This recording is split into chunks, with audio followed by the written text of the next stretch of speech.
Ce matin, on continue cette série de 3 messages qui s'intitule « Un cœur qui se démarque selon Jésus ». Et la semaine dernière, on a été... ça a brassé dans notre cœur. Le thème du message était « Ne pas se venger, c'est bien, mais aimer ses ennemis, c'est mieux ». Vous êtes déjà pas se venger, c'est déjà une grosse étape. Si en plus il faut aimer, ouf! On a été mis au défi de ça et on va continuer dans cette lignée-là, sans parler de la même chose évidemment, mais on continue dans ce sermon sur la montagne, dans ce discours que Jésus va faire, qui est un condensé de toutes sortes de discours, de prédications, d'enseignements que Jésus donne à ses disciples. Et puis, le thème de mon message, je vais vous le dire, ça va vous donner une bonne idée. Ça va comme suit, on l'a à l'écran je pense, Donner, prier, jeûner, c'est bien. En secret de tout cœur, c'est mieux. Ah, pas pire, hein? Donner, prier, jeûner, c'est bien. Mais en secret de tout cœur, c'est mieux. Et c'est ce qu'on va voir à travers le texte dans Matthieu 6. Alors, si vous avez votre Bible papier, vous avez votre application sur votre cellulaire, peu importe le moyen, si vous êtes capable d'avoir accès à Matthieu 6, je vous encourage à tourner maintenant. On va lire à partir du verset 1. Et puis, et en fait, cette série-là continue l'autre qu'on a fait parce que c'est facile pour nous de vivre pour l'extérieur. C'est facile pour nous de vivre pour le regard des autres, de vivre en ayant conscience encore plus du regard des autres que du regard de Dieu. Mais Jésus va toujours ramener dans ces enseignements-là à quelque chose qui est encore plus important. Il va dire quoi? Il va dire que ce qui est le plus important, ce n'est pas l'extérieur, c'est ce qu'il y a à l'intérieur. C'est du cœur. Et Jésus s'adresse au cœur. Et Jésus est beaucoup plus intéressé à votre cœur que vous pouvez l'imaginer. Jésus est beaucoup plus intéressé à votre cœur, à notre cœur, à l'état de notre cœur, qu'on pourrait même l'imaginer ou le croire. Et d'ailleurs, c'est le seul qui est capable de transformer ce cœur-là. On le dit depuis un bout, depuis quelques semaines. C'est Dieu qui transforme le cœur. Et c'est lui qui transforme ce qui est le plus précieux à ses yeux, notre cœur. Matthieu 6, vous êtes prêts? Version second 21 que j'utilise. Alors, ça va comme suit. Ouais. Gardez-vous bien de faire des dons devant les hommes pour qu'ils vous regardent. Sinon, vous n'aurez pas de récompense auprès de votre Père céleste. Donc, lorsque tu fais un don à quelqu'un, ne sonne pas de la trompette devant toi, comme le font les hypocrites dans les synagogues et dans les rues, afin de recevoir la gloire qui vient des hommes. Je vous le dis en vérité, ils ont leur récompense. Mais toi, quand tu fais un don, que ta main gauche ne sache pas ce que fait ta droite, afin que ton don se fasse en secret, et ton Père qui voit dans le secret te le rendra lui-même ouvertement. Verset 5, lorsque tu pries, ne sois pas comme les hypocrites, ils aiment prier debout dans les synagogues et au coin des rues pour être vus des hommes. Je vous le dis en vérité, ils ont leur récompense. Mais toi, quand tu pries, entre dans ta chambre, ferme ta porte et prie ton Père qui est là dans le lieu secret, et ton Père qui voit dans le secret te le rendra ouvertement. En priant, ne multipliez pas les paroles comme les membres des autres peuples. Ils s'imaginent en effet qu'à force de paroles, ils seront exaucés. Ne les imitez pas, car votre Père sait de quoi vous avez besoin avant que vous ne lui demandiez. Voici donc comment vous devez prier. Notre Père céleste, que la sainteté de ton nom soit respectée, que ton règne vienne, que ta volonté soit faite sur la terre comme au ciel. Donne-nous aujourd'hui notre pain quotidien. Pardonne-nous nos offenses, comme nous aussi nous pardonnons à ceux qui nous ont offensés. Ne nous expose pas à la tentation, mais délivre-nous du mal, car c'est à toi qu'appartiennent dans tous les siècles le règne, la puissance et la gloire. Amen. Si vous pardonnez aux hommes leurs fautes, votre Père céleste vous pardonnera aussi, mais si vous ne pardonnez pas aux hommes, votre Père céleste ne vous pardonnera pas non plus vos fautes. Là, on continue avec la troisième partie, verset 16. Lorsque vous jeûnez, ne prenez pas un air triste comme les hypocrites. En effet, ils présentent un visage tout défait pour montrer aux hommes qu'ils jeûnent. Je vous le dis en vérité, ils ont leur récompense. Mais toi, quand tu jeûnes, parfume ta tête et lave ton visage, afin de ne pas montrer que tu jeûnes aux hommes, mais à ton Père qui est là dans le lieu secret. Et ton Père qui voit dans le secret te le rendra. Amen. Amen. Dans les béatitudes, ce qu'on a vu, les heureux ceux qui, Dieu, Jésus est en train de parler de c'est quoi la justice. Et on l'a vu ensemble, c'est une bonne conduite aux yeux de Dieu. Une bonne conduite. Jésus est en train d'enseigner c'est quoi une bonne conduite aux yeux de Dieu. Et dans ce passage-là, il est en train de faire quoi? Il est en train d'avertir les gens que la façon est importante. Il est en train d'avertir de ne pas être comme les pharisiens, comme il le fait depuis le début de son sermon sur la montagne. Depuis le début, c'est la même chose. Hein? On l'a vu dans le verset 20 du chapitre 5, si votre justice ne dépasse pas celle des pharisiens, vous n'entrerez pas dans le royaume. Et encore une fois ici, Jésus dit, les pharisiens font ça comme ça, mais pas vous. Voici comment vous devriez le faire. Et on pourrait même prendre ces passages-là et faire un mixte avec les béatitudes. Heureux ceux qui ont faim et soif de justice sans hypocrisie, car ils seront rassasiés. Heureux ceux qui sont pauvres spirituellement, qui n'essayent pas d'avoir toute l'attention sur eux, car le royaume des cieux est pour eux. Vous comprenez un peu? Jésus est en train d'ajouter une perspective sur ce qu'il a déjà fait. Et il est en train de parler et de s'adresser directement à l'hypocrisie. Et l'hypocrisie nous parle finalement du cœur. Hein? Il est en train d'enseigner avec quel cœur on devrait faire les choses. Avec quel cœur on devrait faire les choses. La chose que je remarque dans ce passage-là, c'est que l'hypocrisie tue notre vie spirituelle, ou du moins la dégrade de façon importante. Vous avez déjà expérimenté ça dans votre vie? Quand vous avez voulu faire des choses un petit peu plus pour le regard des autres que pour Dieu lui-même, vous vous êtes rendu compte que vous ne vous êtes pas plus approché de Dieu que vous l'étiez avant. Et au contraire, ça nous mène dans quelque chose qui n'est pas si bon que ça. Mais vous savez, l'hypocrisie, ce n'est pas quand quelqu'un arrive à court de ses convictions, de ses valeurs, parce que ça, on l'expérimente tous et chacun. Ça vous est déjà arrivé d'arriver à court de ce que vous croyez dans votre cœur, de faire des choses qui n'étaient pas selon vos valeurs? Des fois, on a l'impression que c'est ça l'hypocrisie. Mais l'hypocrisie, ce n'est pas ça. On arrive tous à court un jour ou l'autre. L'hypocrisie, c'est lorsqu'on utilise la religion délibérément pour couvrir, cacher, dissimuler ses propres péchés. Aussi lorsqu'on utilise la religion pour un gain personnel, pour un gain qui est à nous. Comprenez ce que je veux dire? Et c'est de cette hypocrisie-là que Jésus est en train de parler dans le passage qu'on a vu. Et certains pharisiens étaient hypocrites parce qu'ils pratiquaient la religion pour l'applaudissement des gens. Ils le faisaient pour l'applaudissement. Ils le faisaient pour les « Oh! » Ils prient. « Oh! » Ils le faisaient pour ça. Maintenant, dans notre société, on croit que l'hypocrisie, c'est lorsqu'on ne fait pas les choses qui nous viennent instinctivement de notre cœur. Être hypocrite, ce n'est pas faire ce que mon cœur me dit de faire. Ça vous est déjà arrivé d'avoir cette pensée-là? Et on a l'impression que l'hypocrisie, c'est de ne pas suivre notre cœur. Fait que des fois, on est comme, ouais, Dieu me demande quelque chose, je n'ai pas le goût. Fait que, est-ce que je le fais quand même? Si mon cœur ne veut pas le faire, est-ce que je suis un hypocrite? Ça vous est déjà arrivé, cette espèce de dilemme-là? Là, tu es comme, non? Est-ce qu'il faut le filer dans notre cœur pour jeûner, prier et donner? Vous direz, c'est mieux. Oui, absolument. C'est mieux. Mais, parfois, je dois vous avouer que je n'ai pas le goût de donner, que je n'ai pas le goût de prier et que je n'ai pas le goût de jeûner. C'est ça, je suis rendu là? Oui, de jeûner. Je n'ai pas le goût de faire ces choses-là. Mais j'ai le goût de plaire à mon Père dans le ciel plus que ma réticence parce que ça ne me tente pas trop. Vous comprenez ce que je veux dire? L'idée, ce n'est pas de dire oh, « Je suis tombé en amour avec le jeûne! » Non, c'est pas ça.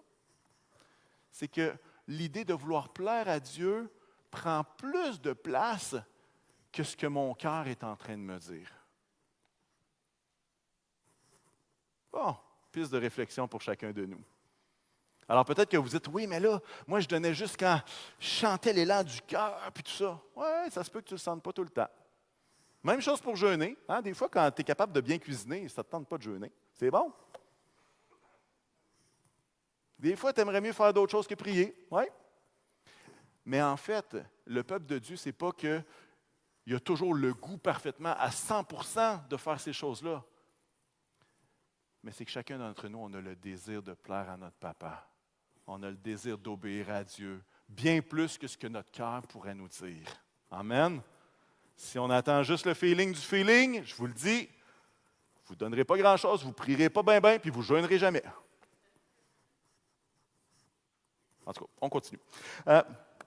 L'hypocrisie tue notre vie spirituelle. J'essaie juste de démystifier. Ça pourrait être un message complet. Qu'est-ce que l'hypocrisie? Qu'est-ce que notre société en pense et tout ça? Puis je ne dis pas que les chrétiens ne sont jamais hypocrites. Ce n'est pas ce que je dis. Je fais juste dire qu'on pourrait aller bien plus loin. Je vais arrêter la parenthèse ici pour des fins de temps puis pour qu'on puisse continuer d'avancer. Mais j'aimerais qu'on puisse regarder chacun des aspects que Jésus est en train de parler pour justement dire, hey, quand tu donnes, le verset 2 va dire, « Lorsque tu fais un don à quelqu'un, ne sonne pas de la trompette devant toi, comme le font les hypocrites dans les synagogues et dans les rues. » Avez-vous déjà vu ça, vous, quelqu'un qui a engagé 3-4 personnes pour jouer de la trompette devant lui pour annoncer qu'il va donner quelque chose? Je ne suis pas certain qu'il faisait ça comme ça. Mais ce qu'on peut comprendre, c'est qu'il y avait cette idée qu'on célébrait les gros dons ou les grands donateurs. Et c'est comme ça donnait, c'est une image qui parle d'une genre de fanfare qui annoncerait quelqu'un qui ferait un grand don. Il y a certains commentateurs qui disent même que le tronc pour donner ressemblait d'une certaine façon à une trompette. Vous savez pourquoi? Ça commençait pas trop gros, puis ça expandait vers le bas. Ça ressemblait à un vuvuzela ou une trompette du carnaval pour ceux qui sont plus québécois. Pourquoi est-ce qu'ils faisaient ça? Ben, c'est pour pas que les gens pigent dedans. Fait que en haut, c'était plus petit et ça allait en grandissant pour qu'il y ait de la place pour tous les dons. Mais encore là, qu'est-ce que ça pourrait vouloir signifier? Ben, c'est l'idée que fais pas ton don pour que ça fasse beding-bedang dans le tronc pour que les gens entendent ce que tu donnes, mais fais-le dans le secret. Et ce n'était pas quelque chose d'étranger que les gens regardaient qu'est-ce qui se donnait dans ce fameux panier d'offrandes-là. On le voit dans Marc 12, et on va le lire ensemble. Ça veut dire Jésus était assis vis-à-vis du tronc. Eux autres, ils donnaient dans un tronc. Bon. Chacun ses choses, hein? Et Jésus était assis et regardait comment la foule y mettait de l'argent. De nombreux riches mettaient beaucoup. Verset 42, une pauvre veuve vint aussi. Elle y mit 2 petites pièces, une toute petite somme. Alors Jésus appela ses disciples et leur dit, « Je vous le dis en vérité, cette pauvre veuve a donné plus que tous ceux qui ont mis dans le tronc, car tous ont pris de leur superflu pour mettre dans le tronc, tandis qu'elle, elle a mis de son nécessaire, tout ce qu'elle possédait, tout ce qu'elle avait pour vivre. » Et là, on voit le contraste. Les gens, lorsqu'ils voyaient des gens qui donnaient beaucoup, ils étaient comme « Wow, il y a quelqu'un qui a donné beaucoup ». Mais Jésus lui dit « Wow » à cette veuve-là qui a donné peu, mais qui voulait dire quelque chose pour elle. Alors, on peut comprendre qu'il y avait cette idée que c'était visuel, qu'on pouvait voir quelqu'un qui donnait. Jésus le regarde, Jésus le voit dans une autre histoire qu'il nous raconte. Jésus dit « Wow » à cette femme-là. Hein, des fois, un paquet de change pour faire plein de bruit, pour être sûr que tout le monde sache autour que j'ai donné. Vous savez, il y a des gens qui ont donné des grosses sommes à l'Église, mais on n'en fait pas de cas, pas parce qu'on n'est pas reconnaissant, mais simplement parce que c'est un don dans le secret et il reste dans le secret et c'est correct comme ça. On ne sonnera pas de trompette. Vous comprenez ce que je veux dire? C'est une question de cœur, tout simplement. OK, allez, prochain verset. J'ai besoin d'un petit outil, OK? On peut le mettre à l'écran, le prochain. Mais toi, quand tu fais un don, que ta main gauche ne sache pas ce que fait ta droite. Passage qu'on a de la misère à interpréter, mais je réfléchissais à ça cette semaine, puis je trouvais que c'était tellement un verset de 2023 incroyable. Vous savez pourquoi? Vous voyez une enveloppe de dons? Je vais vous montrer. Quand tu donnes, que ta main gauche ne prenne pas en photo ce que ta main droite fait. Hein? je fais mon don.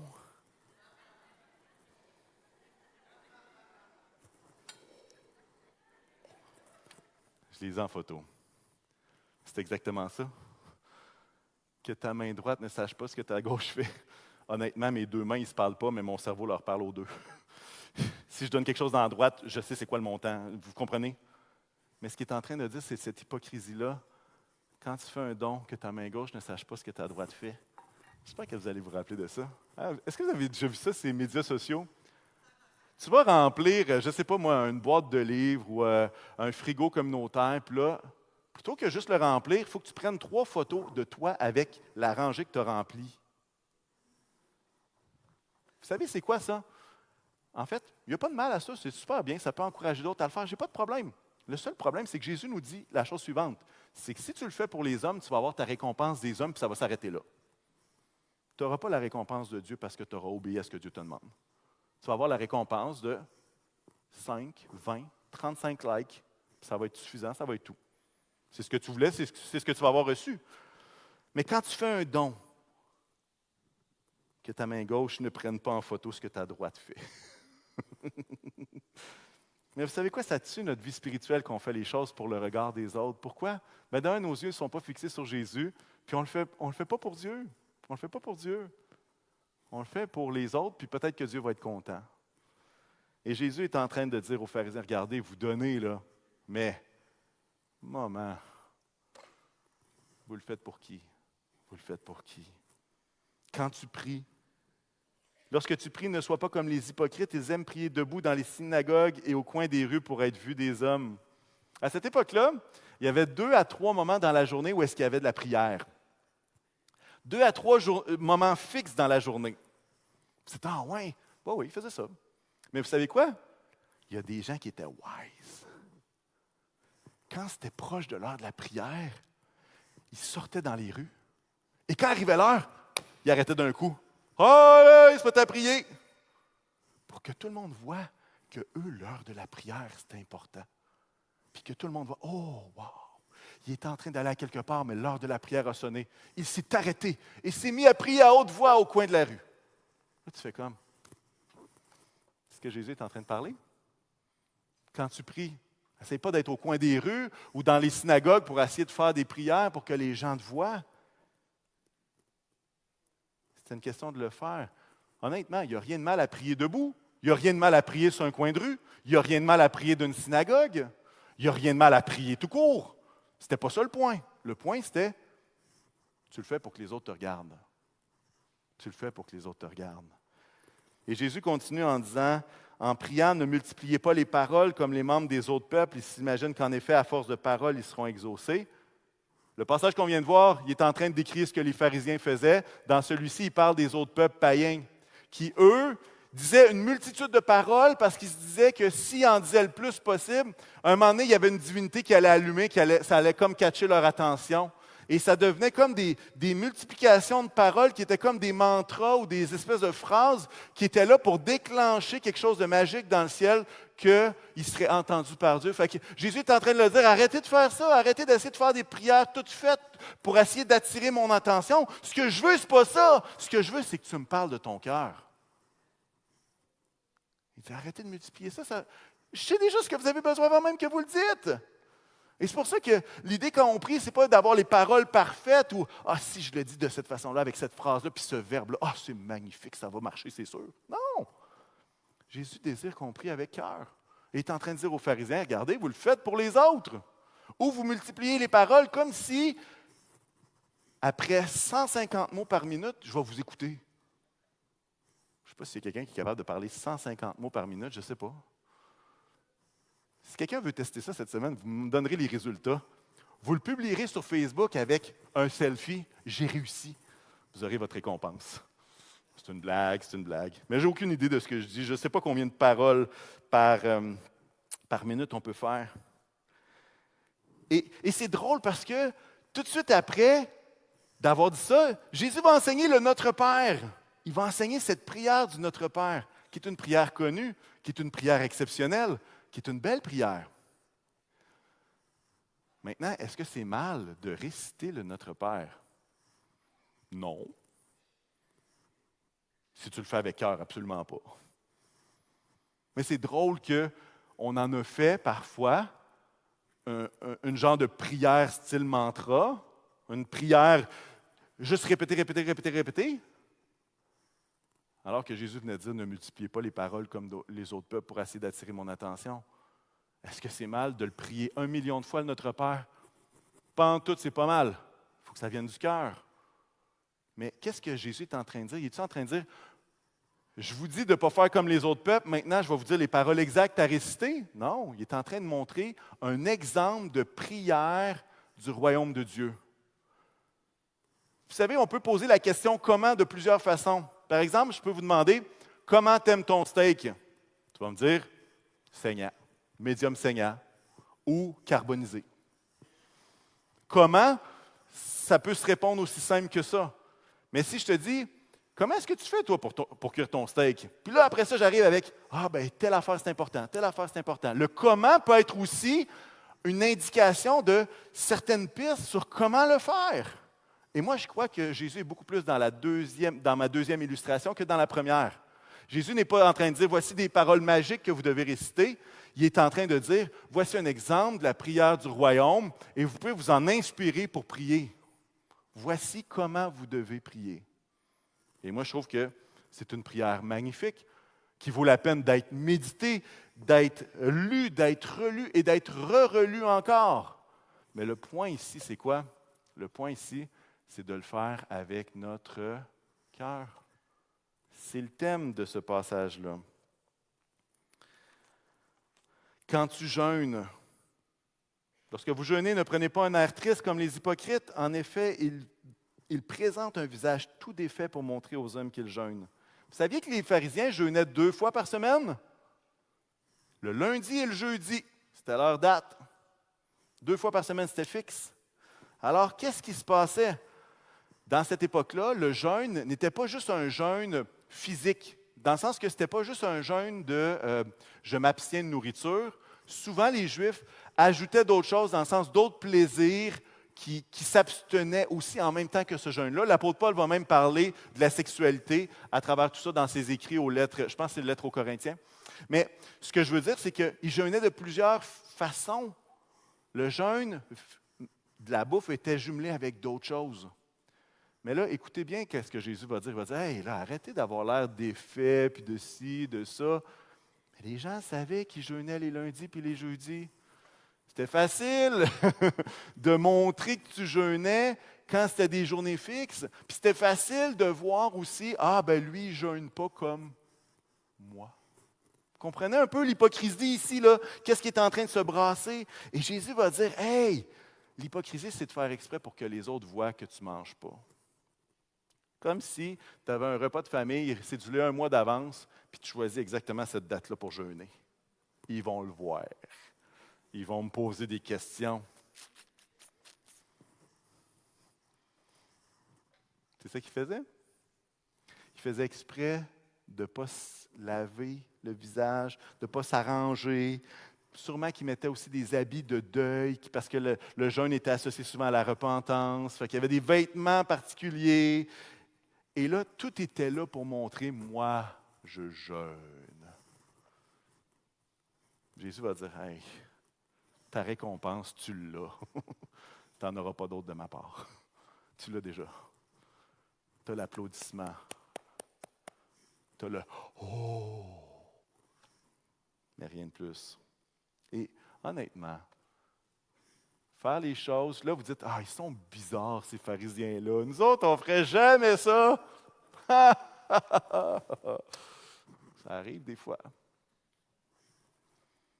Est-ce que je dis que c'est au même niveau? Je ne sais pas ce que je dis. Je ne sais pas ce que j'ai dit. Mais on est tous en proie à l'hypocrisie d'une façon ou d'une autre. Il y a des fois que même dans ma vie, j'ai prié pour des gens, puis honnêtement, j'avais l'impression que je m'adressais plus aux gens qu'à Dieu lui-même. Ça vous est déjà arrivé, ça? Il y a des fois, tu pries, puis là, finalement, tu essaies de tellement pas blesser la personne que tu ne t'adresses même pas à Dieu, tu essaies juste de ne pas te mettre les pieds dans les plats. Bon, ça m'est déjà arrivé. Il y a des fois où est-ce que tu t'adresses plus à la personne qu'à Dieu lui-même. Pourquoi? Parce que tu veux que cette personne-là, pas qu'elle t'aime, mais qu'elle ne soit pas fâchée, ou ci, ou ça. Hein, ça nous arrive, ça aussi, hein? Ça nous arrive. Ça nous arrive dans plein d'aspects. Le don, c'est la même chose. Mais vous savez quoi? Lorsqu'on fait les choses sans substance, quand on fait les choses par hypocrisie, on fait exactement ce qu'un vaccin est supposé accomplir. On s'auto-immunise contre les vraies choses du royaume. Lorsqu'on fait les choses non pour Dieu, mais qu'on les fait pour l'acclamation, pour le bien paraître, on est en train de s'auto-immuniser aux vraies choses de Dieu. Pourquoi? Parce qu'on est en train de s'habituer à faire les choses pour quelqu'un d'autre que Dieu. Et Jésus va dire quoi? Hey, il va parler du secret. Juste avec moi. Ce que tu le fais pour moi. L'hypocrisie trompe les autres, mais encore plus, l'hypocrisie nous trompe nous-mêmes, nous sabote nous-mêmes. Et Jésus est en train de placer l'ordre des choses dans le bon ordre. Jésus est en train de dire, on commence toujours dans le secret et après ça, ça va vers l'extérieur. On commence toujours par le cœur et après ça, ça va vers l'extérieur et non pas le contraire. Et non pas de commencer à faire les choses en extérieur en pensant que ça va transformer notre cœur. Vous êtes avec moi là-dessus? Du secret au public. Il n'y a pas de mal à prier en public. Mais si tu ne pries jamais en privé puis tu fais juste prier en public, ce n'est pas le bon ordre. Le bon ordre, c'est de prier dans le secret et après ça, on prie dans le public. Vous comprenez? Parce que c'est dans cette relation-là avec le Père que se développe cette habileté de produire des fruits à l'extérieur de nous et non l'inverse. Et c'est ça que les pharisiens faisaient. Ils commençaient par les gestes extérieurs, puis ils pensaient que ça transformait leur cœur, mais ils n'ont même pas reconnu Jésus, alors qu'il était à côté d'eux. Les gestes extérieurs étaient tous là, mais le cœur était immensément tortueux. Leur geste extérieur n'a pas transformé leur cœur.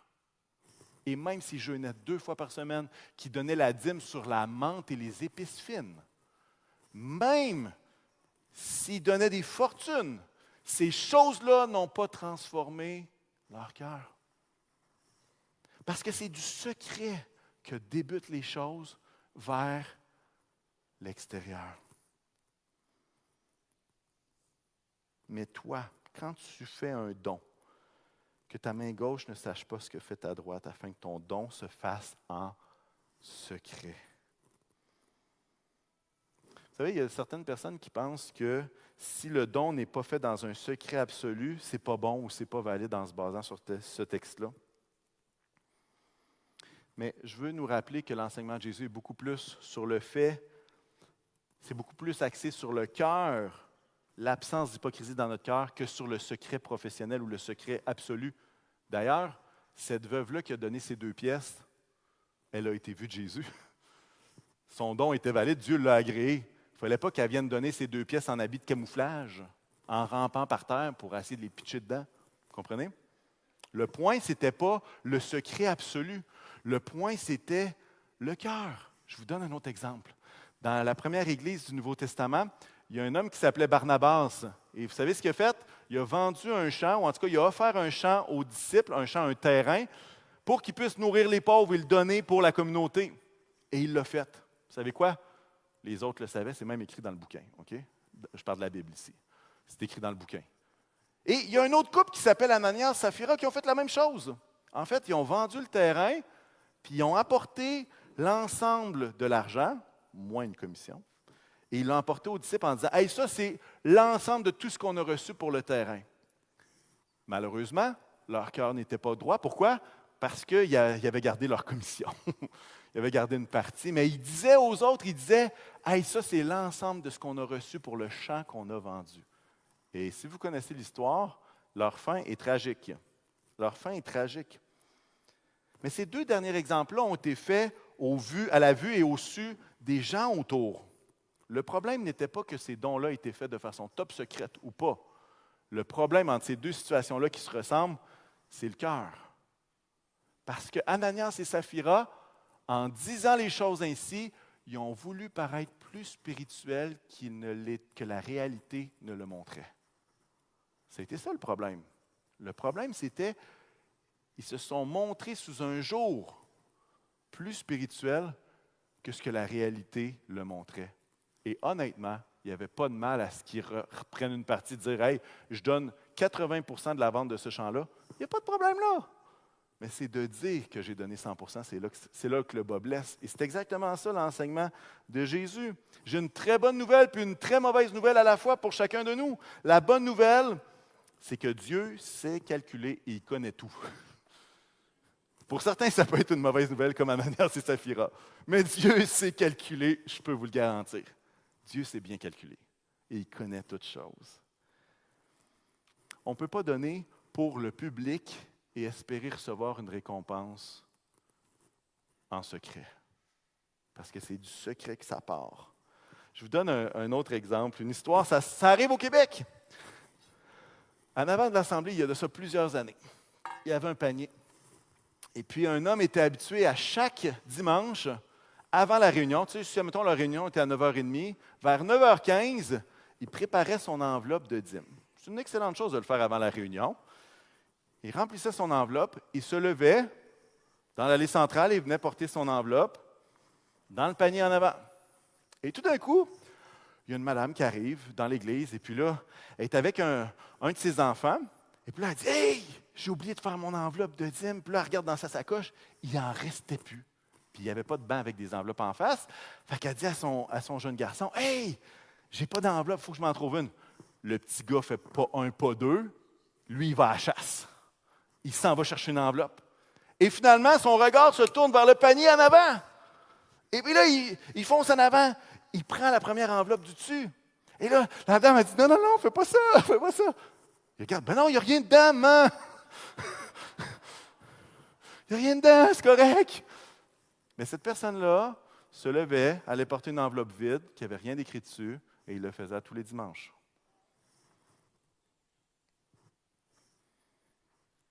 Ben, mon enveloppe est vide, c'est-tu mal? Non, ce n'est pas une question d'avoir une enveloppe vide. C'est une question de vouloir avoir l'air plus spirituel qu'on ne l'est en réalité. C'est exactement ça que Jésus est en train de décrier. Et il dit aussi de la même façon dans la prière, hein?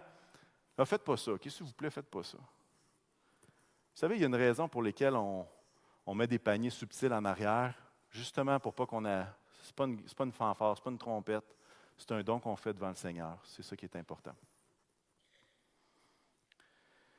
Mais toi, quand tu pries, entre dans ta chambre, ferme ta porte et prie ton Père qui est là dans le lieu secret. Vous savez que des fois, on lit ce passage-là avec des yeux nord-américains ou des yeux de gens d'un autre siècle. Saviez-vous que la majorité des maisons juives n'avaient pas de chambre à coucher? Tout, on a fait, quand tu pries, va dans ta chambre à coucher, ferme la porte et prie ton Père qui est dans le ciel. Mais pour plusieurs maisons de cette époque-là, la seule porte qu'il y avait, c'était la porte du garde-robe de rangement où est-ce qu'on mettait la bouffe des animaux et d'autres affaires. C'était la seule porte avec la porte d'entrée. Je ne dis pas qu'il y avait des maisons qui n'en avaient pas, ce n'est pas ce que je dis. Je fais juste parler. La chambre à coucher, c'était aussi la cuisine puis le salon. Tout était à la même place, ils dormaient dans la pièce commune. Et en fait, quand Jésus va dire « ferme ta porte » de la chambre, il est en train de parler du garde-robe. Je ne sais pas si vous avez déjà vu le film War Room. Il y en a-t-il qui ont déjà vu ce film-là? War Room. Est-ce que vous avez vu cette dame-là qui finalement est dans un garde-robe perdu dans sa maison et c'est là qu'elle met des post-it de toutes sortes de requêtes puis c'est vraiment son lieu secret avec Dieu? Honnêtement, c'est drôle parce que c'est très, très, très adapté avec ce que le texte dit dans le temps de Jésus. Mais au final, qu'est-ce qu'on doit comprendre de ça? Ce qu'on doit comprendre, c'est que le but, ce n'est pas juste une chambre à coucher. Le but, c'est de trouver un endroit où est-ce qu'on peut être seul à seul avec Dieu. Jésus a utilisé la montagne, s'est retiré dans la montagne pour prier, s'est retiré dans le désert, parfois a même traversé le lac de Galilée pour prier aussi. Le point, ce n'est pas la chambre ou pas. Le point, c'est un endroit où est-ce qu'on peut prier notre Seigneur. C'est la prière en privé qui nourrit la prière en public. Et je veux nous encourager à prier à la maison, que ce soit sur votre terrain, que ce soit dans un boisé, que ce soit dans un bois, que ce soit dans une chaloupe, que ce soit sur le trône de la salle de bain s'il faut, un endroit seul à seul avec Dieu. C'est ça l'important. Et c'est de la prière en privé que se nourrit la prière en public. Hein? Du secret vers l'extérieur et non pas de l'extérieur pour penser que ça transforme notre cœur. Jésus va faire la même chose avec le jeûne. Il va dire, toi, quand tu jeûnes, parfume ta tête, lave ton visage, afin de ne pas montrer que tu jeûnes aux hommes, mais à ton Père qui est dans le lieu secret.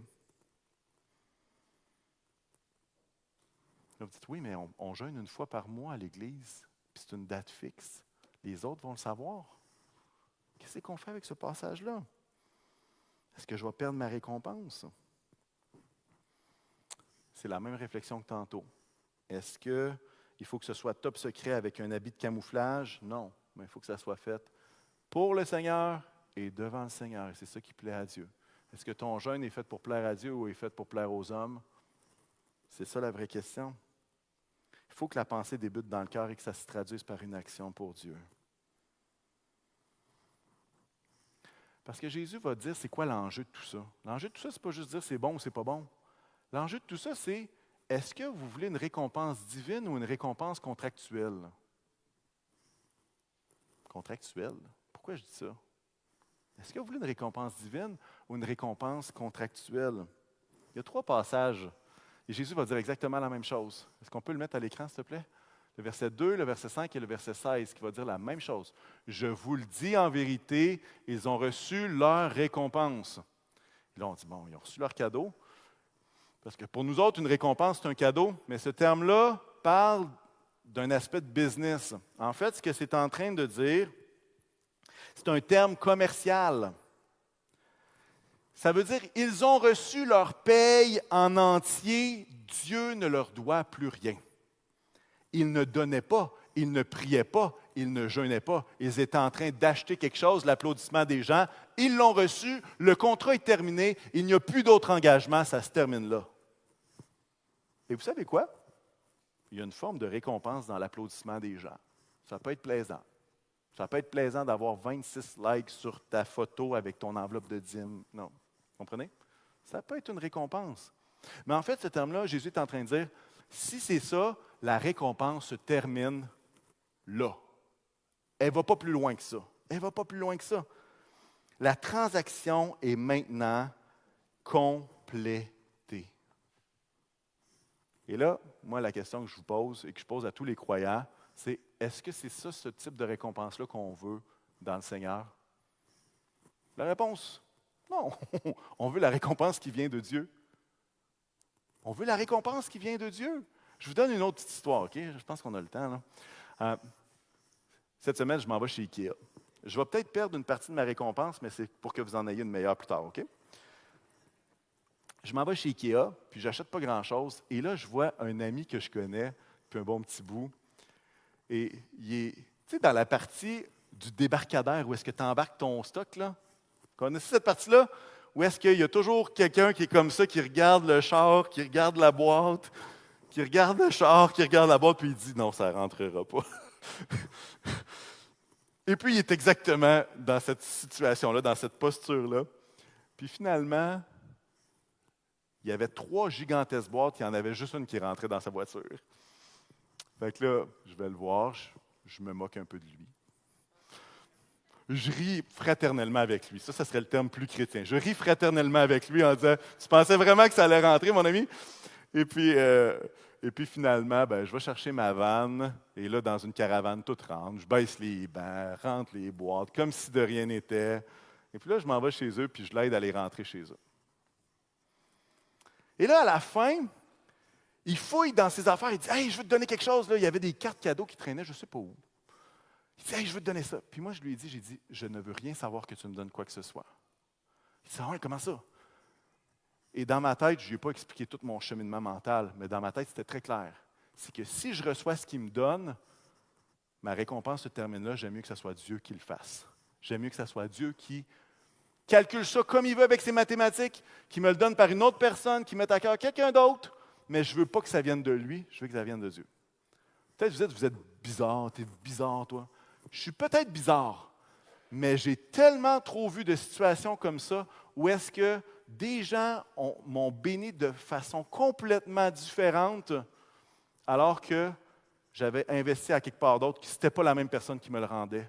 Et vous savez quoi? Ça me plaît hautement, personnellement. Pour moi, j'ai dit à la personne, j'ai dit, tout ce que tu as à faire, tu me serres la main, tu dis merci, puis ça se termine ici. Je ne voulais pas que le contrat se ferme là. Je voulais qu'il demeure ouvert devant le Seigneur. Comprenez? Je ne le fais pas pour l'applaudissement des gens, croyez-moi. Je ne le fais pas pour ça. Puis honnêtement, je suis très conscient que probablement je vais perdre ma récompense juste pour ça. Mais je le dis pour vous. Pourquoi?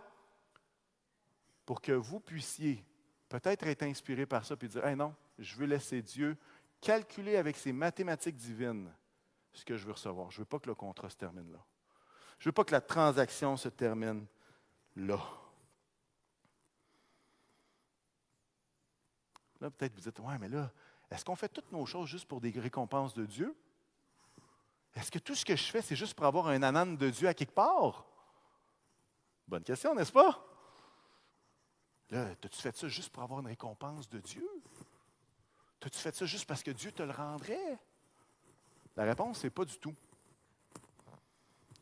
La récompense de Dieu, c'est quelque chose qui vient par-dessus, mais la raison pour laquelle je le fais, c'est parce que j'aime Dieu, parce que je désire lui plaire, puis parce que je me soucie des autres.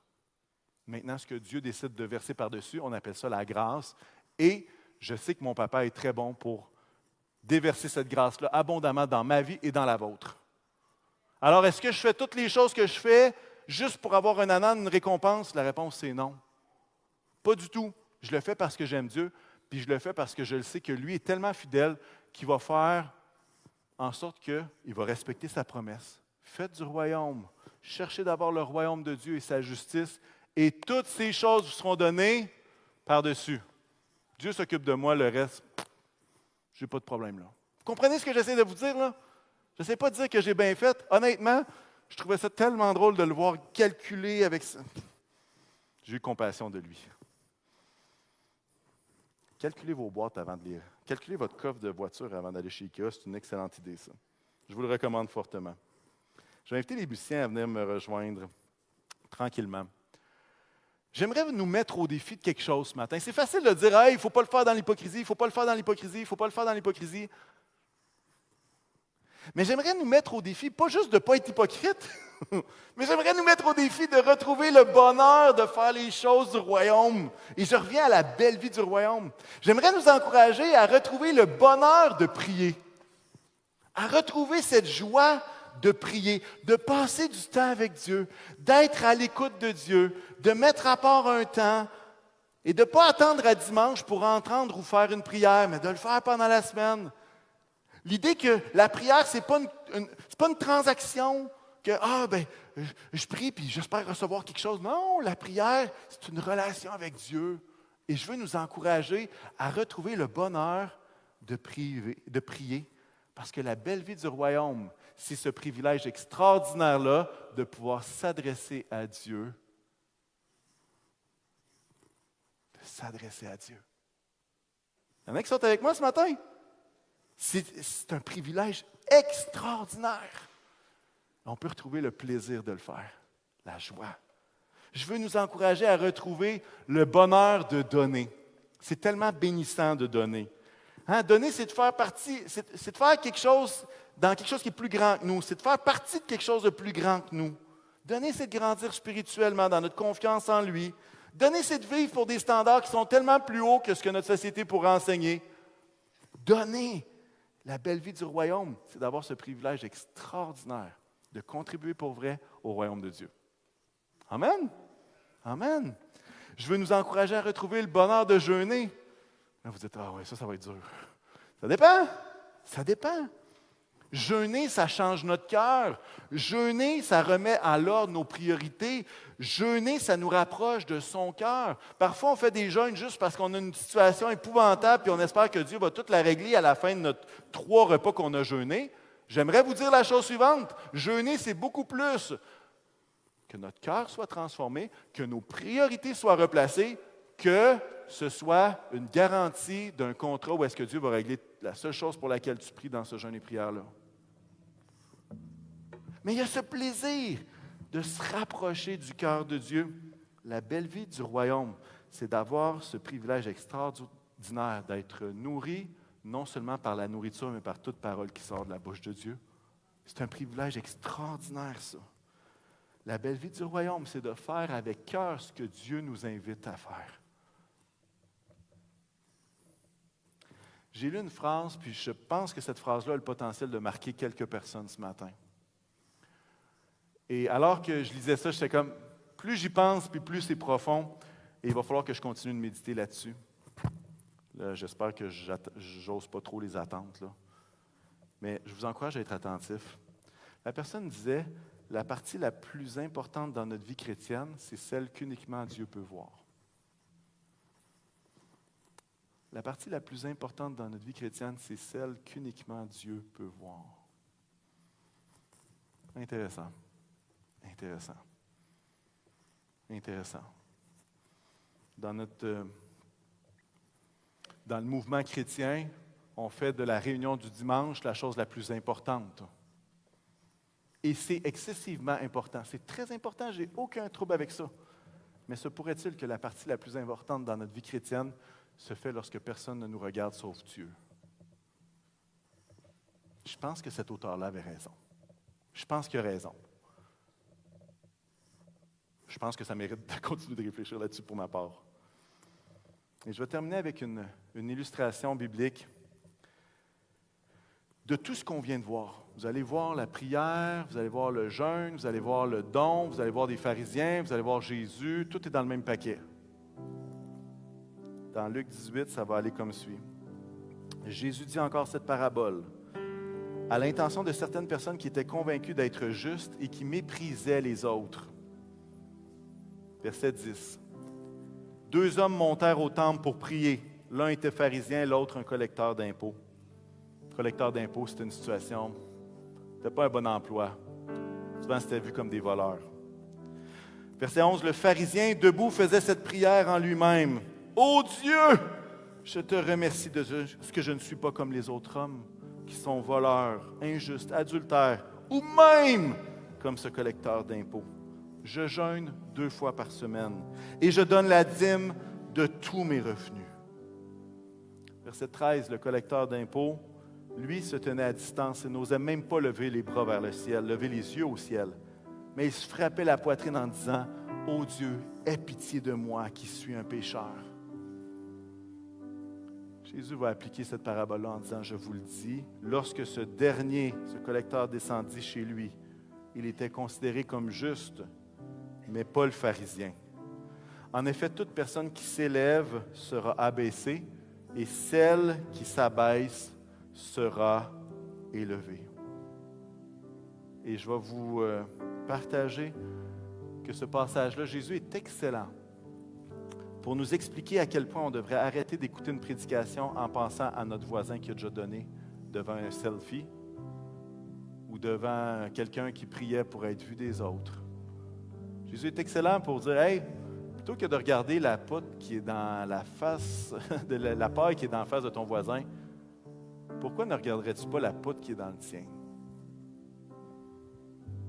Et c'est facile d'entendre un message comme je viens de faire et dire, « Ah oui, ça me fait penser à cette histoire-là. Ah, telle personne, oui, non. » Non, ce danger de l'hypocrisie-là, il ne fait pas juste partie de la vie des autres. Il fait partie de chacune de nos vies à nous. Et Jésus nous demande, un cœur qui se démarque, c'est un cœur qui fait les choses pour Dieu seul, et qui est confiant que c'est Dieu qui va faire le reste.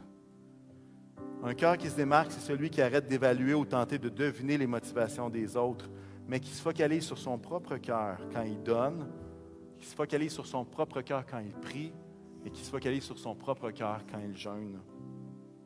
La belle vie du royaume, c'est de ne pas se faire juge comme les pharisiens, mais c'est de cultiver son cœur. Amen. Est-ce qu'on peut prier ensemble? Seigneur éternel, on veut te rendre gloire pour ta parole. Ta parole qui est riche en enseignement, qui est riche en direction. Ta parole qui s'adresse non pas juste à notre intelligence, mais qui qui s'adresse à notre cœur. Puisses-tu nous aider, Seigneur, à avoir un cœur qui se démarque selon toi, Jésus. Aide-nous, Seigneur, à trouver notre récompense en toi et non pas dans les autres qui nous entourent. Seigneur éternel, je te prie que tu puisses appliquer cette parole-là dans le cœur des uns et des autres. Fais-le, Seigneur, comme toi seul peux le faire avec la conviction de ton Saint-Esprit, avec l'aide du Saint-Esprit qui éclaire toutes choses. Puisses-tu, Seigneur, nous permettre d'être une communauté de foi, un peuple de Dieu, une Église qui est sanctifiée et qui fait les choses pour toi, dans les petites comme dans les grandes choses. Donne-nous ce cœur comme le tien, Jésus. Et je te le demande en ton nom. Amen. Amen. Soyez bénis.